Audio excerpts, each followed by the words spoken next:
Hello, gentlemen. I'm not going to be at men's ministry tonight. And the reason that I'm not going to be at men's ministry tonight is because I have chosen to do something rather manly. I have chosen to do something that will take a great deal of man courage. I have chosen tonight to take my teenage daughter out on a date.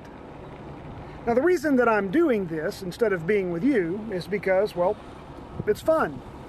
But more importantly, I'm doing it because I want to model for my daughter the way a man should treat a woman. And since I am the supreme man in her life, I am going to model for her how a man should treat a woman on a date. Now, I would encourage each of you to do the same sort of thing with everyone in your life, son, daughter, Christian, non-Christian, to reinforce the way that people should behave, the kinds of things that God would want to see. And the best way to do that is with your Christian walk and to show them a real example. But when Bobby told me that you guys would be talking about faith, I had to put my 2 cents in.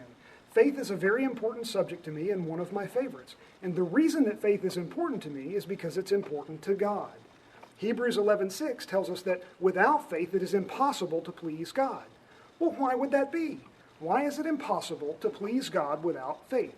Well, the reason is this. Faith produces behavioral results.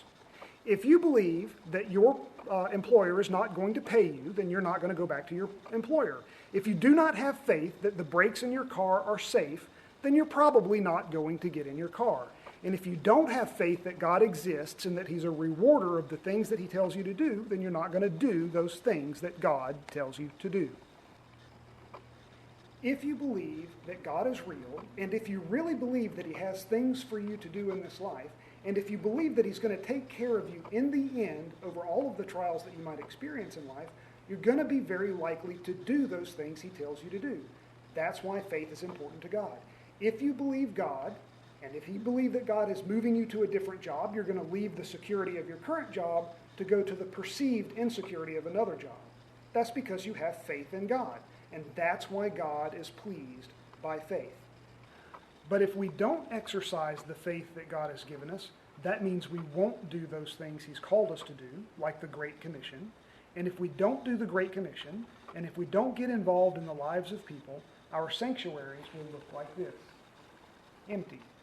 And this is the place where both Christians and non-Christians need to be.